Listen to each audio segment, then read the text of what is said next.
Greetings and salutations, and thank you for clicking on the video. Today we're going to talk about Linux groups. A lot of people have asked me about this lately. I did a Google search to see what Google said when I asked what are Linux groups, and this is what I got for the top answer. Linux groups are a mechanism to manage a collection of computer system users. All Linux users have a user ID and a group ID and a unique numerical identification number called a user ID, UID, and a group ID, GID, respectively. Okay, that really doesn't answer the question. New folks that are coming to Linux are contacting me and they're saying, groups? What are groups? Why do I have to join this group? Who has access to this group? All kinds of questions. So I'm going to take a few minutes before I show you actually how to deal with groups by explaining them in a simpler way. Linux is an operating system which is modeled after Unix. It's a Unix-like operating system. That's why you have the Nix at the end of it.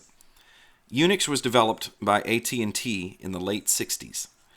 And in those days, if you had a computer, it took up a room. It was a mainframe computer, probably in some school or government agency or big corporation, and those computers could have hundreds of users connected at the same time. So when AT&T developed Unix, they were very conscious of data security. Who can see this data? Who can get to whose data? All that stuff. So the first thing they started out with was really tight file permissions. Anytime that you create a file on a Unix system, it's yours, and you can very easily determine who can see it and what they can do with it. And the next step up from that are groups. And what a group is, it's where an administrator can assign a certain group of people to this group, and only the people within that group have access to certain files and even services and devices that are hooked up to the machine. So let's say that you worked for a big corporation and you were working on a super secret project, and you were working back in the lab, and this project was called Project X. And you didn't want anybody to really know about this. What the administrator would do is you and everybody else who was working on that project would be a member of a group in the computer called Project X. And so you would have access to that information. But the people in the front office who are using the same computer to do other tasks wouldn't be able to get into your stuff. It's really that simple. Now, these days, our computers are not usually big mainframes. Linux does run on big supercomputers and mainframes and servers all over the world, but anybody who's watching this video is probably running it on a desktop or a laptop. So you're probably saying to yourself, why would I need to even deal with this? And the answer to that question is that a lot of distributions of Linux, especially Debian-based distributions, so we're going to be talking about Ubuntu and Linux Mint here, they use groups as a way to assign different privileges to different users. And it also allows administrators to customize what certain users can get to. And a lot of this is done automatically in the background on a desktop machine. I mean, there are users out there who probably will never ever have to even look at a group. But if you install certain software, let's say like VirtualBox, for instance, when you install that, you have to add yourself to a group in order to get full access to the guest virtual machines, then you're going to have to deal with it. You're going to have to do something to add yourself to that group, or it's not going to work properly. And actually, that's where all the questions are coming from, is people who have installed VirtualBox and then they find out they need to add themselves to a group. So let's look at exactly how you manage groups. We're going to start out with Linux Mint, and then we're going to look at Ubuntu, and then we are going to actually work in a command line, and I'm going to show you some pretty basic commands. So in Linux Mint, if you open up the Users and Groups application, which is available in Settings and in the menu, you're going to see something that looks like this. And if we click on my account here, we have 2 accounts on this machine, then you'll see that I'm a member of a lot of groups, and I'm also set to be an administrator. If I click on the groups here, you'll see that I can add myself to groups, and then I can remove myself from groups. So if I scan down here, you'll see I'm part of VBox users, which is because I am running VirtualBox. So if you are installing VirtualBox, once you install it, you'll need to add yourself to this group. using this tool. Now, I'm a member of a lot of groups because I'm an administrator. But let's take a look at Cindy's account here. She's a standard user. The only group that she is in is one called Cindy. So every time that a user is added to the system, you create a user, a group is created for that user. In this case, it's Cindy. And she's not a member of any other group on the system. That's just because she's just a standard user. She does not have administrator privileges to do things that will actually change the system. Doesn't mean she can't use it, it just means that she doesn't have those privileges. But I can add her to certain groups to make it so she can do certain things. For instance, in Linux Mint, you'll see a group here called No Pass Login. Now what this is that if I add her to this group and log out and then log back into her account, she won't have to give a password. And when you first create a new account on Linux Mint, it automatically throws you in here if you don't immediately set a password for that person. So be aware of that. I mean, it will actually boot into an account that has no password set. So it's not really cool, but it can happen. So this is one you have to look out for if you're working with Linux Mint. If you don't want people to be able to log in to the system without giving a password, that's what you need to look at. If you are the only person on the system and you really don't care about passwords, like say it's your desktop at home and you don't want to fool with that, then you would add yourself to this group, and when you turn on the machine, it would just boot right into your account. It would be all automatic. That's how it's done. So that's how you handle them in Linux Mint. Now if we jump over here to Ubuntu, you will see that if I go to System Settings, there we go. If I go to System Settings, and I go down here to, let's see, where is it? User Accounts. This is the application they give you. There is no mention of groups, and you can't access it. So Ubuntu with the Unity desktop, that would be 1404, 1604 that are currently supported. You don't get a graphic application to deal with groups. And the same goes for Ubuntu 17.10 running the GNOME desktop. Even though they've changed over, they still do not have an application in there that allows you to graphically manage groups. However, there is a way to get around that, and that is install this package right here, and it is called gnome-system-tools. And this will give you an extra little application that will be available in your menu, and this application is called Users and Groups right there. So this is the standard GNOME desktop, pretty old school users and groups application. And so if I wanted to add myself to a group here, I would go to Manage Groups, and then I would find the group that I wanted to add myself to. Let's go down here. Let's see. Well, there's a group here called, let's see, find something. Find something. I should already be in Samba Share, but let me see. Well, we'll just try that one. It doesn't really matter. Go to Properties. And then you see I'm not a member of the group. Add myself as a member by checking this box. And then click OK, and you're a member. I'm going to cancel it because I really don't want to be a member, but it's really simple. And another thing that you're going to notice here is that this is going to give you the ability to add and delete yourself from a group. And we'll talk about add groups. I mean, I'm not talking about add yourself to the group and take yourself out of the group, but create a group. And you can do that in Linux Mint as well. But I wanted to show you that application because it does exist. It's just that they don't install it for whatever reason. And there's the command, and I will put that in the description for this video. And that only applies to people who are running straight Ubuntu. That would be Ubuntu with Unity or the new Ubuntu 17.10 with the new GNOME desktop. Pretty much every other flavor of Ubuntu, everything based on Ubuntu, they'll have a tool in there that will allow you to graphically manage groups. I guess they just figure you won't need to do that, and that's why they don't do it. So over here in Linux Mint, this is actually easier to show you here. You can see that you can add groups, and you can delete groups, and you can edit groups. And I mean, there are instances where you might want to create a separate group. For instance, you might create a group that would allow users to get to media files on your system, and then you could set all of those files on whatever storage that you're putting them on in such a way that people can add to it, modify it, take away from it, all that kind of stuff. So just keep that in mind. But the rule here is don't look through this list and go, I don't know what this is and I'm going to remove it because I don't know what group. Because all of these groups are connected with an application or a service running on the machine. And if you remove the group, then stuff just might stop working. So be careful when you're working in here. Each group usually belongs to a user. And you might think to yourself, well, it's connected with a user somewhere. You might think to yourself, that's a lot of groups, and I've only got 1 or 2 users on my machine. Well, there are all kinds of system users that are created when you install Linux. There's one actually called Nobody, and the Nobody user doesn't have any privileges at all, but it makes it easier for some programs to run to have a user to run off of.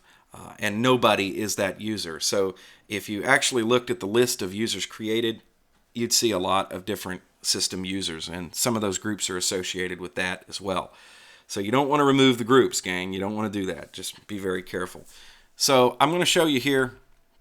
Let's go ahead and full screen this, and I will make the font a little bigger because it'll make it easier for people to see on low resolution devices. These are the basic commands that you need to work with groups from a terminal, and they're really quite simple, and you can find this anywhere online. And let's say we'll start out with this one right here.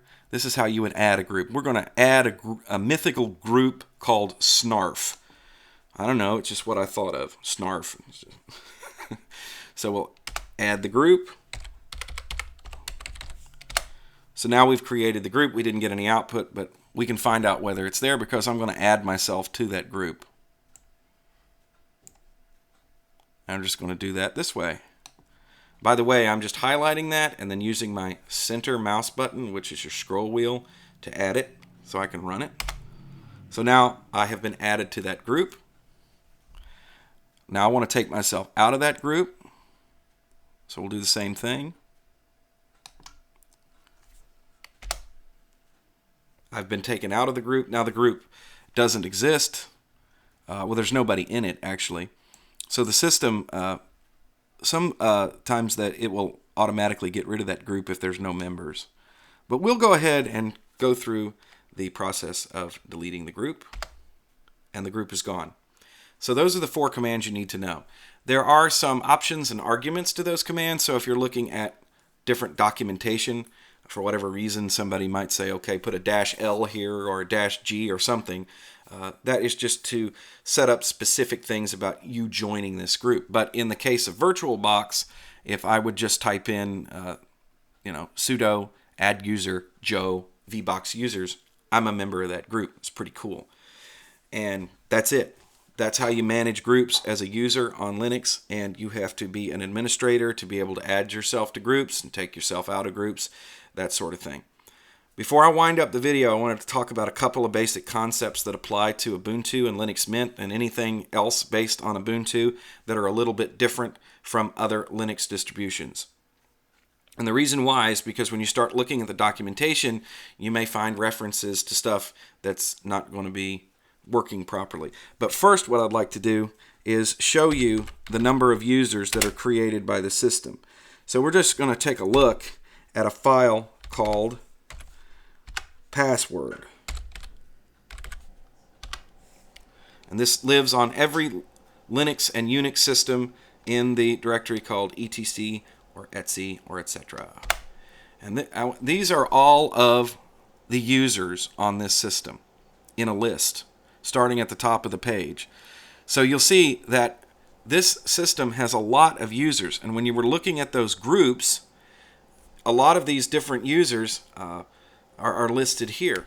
So if we just scan down page by page, you'll see this goes on and on. So when you get down to the bottom, you will see that, well, there is my account there, and you can see I'm a member of all of those groups. And down here you have Cindy. There's a group for SSH right there, and that is how different users, programs, applications are given permission. That's exactly where it happens, and it's in a file called password, which actually does not contain any passwords. If you look carefully here, you'll see next to my name right here. I know this is a lot of gobbledygook on the screen, gang, but you see where that X is in that column right there? Right there. That represents your password, which is actually stored somewhere else in a much, much more secure way. But the rest of it, it's just like, here's my name, and you can add all kinds of information here through the users and groups, like what room number you're in, phone numbers, addresses. It will all be stored in this file, which is called password. And you feel free to look at it. You have access to look at this file, but do not modify it by hand, because if you get anything wrong in here, the system will go crazy. So you really need to use an application to work with this file, and that's why we have those lovely graphic applications. And there's plenty of commands online too that you can use in the terminal to create users. But I thought I would show you that. So that's the first thing I wanted to show you that kind of goes along with this subject. The next thing I want to show you is an explanation of, I'll give you an explanation of how Ubuntu and Linux Mint, they handle the root account. So you saw that there was an account at the very top of that list in password. We can just go right back to it and take a look at it. See this account right here, root?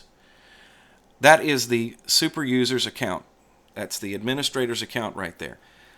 But there's not actually a password set in this account. This account is currently locked. Now you're still seeing just the X because it's going to send it to another place on the system to actually store that information in an encrypted form. It's a file called shadow, which it'd be very difficult to try and open, and if you did, it wouldn't make any sense to you anyway.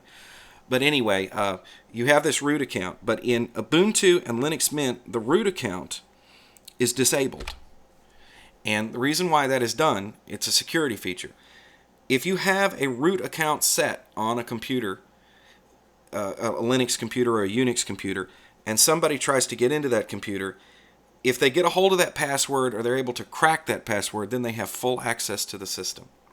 So in Ubuntu, what they do is they lock that account, and then we use those groups that I showed you to give you administrator access without ever having to actually go into the root account.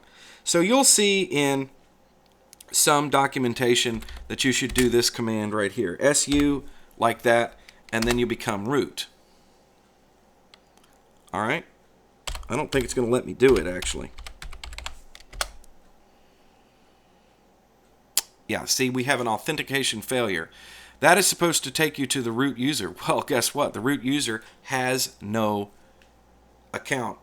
They have no password. They have an account, but no password set. So that's why you got that failure right there. And I did put in my administrator password, and I didn't put the wrong one in. Let's try that one more time, just in case I made a typo.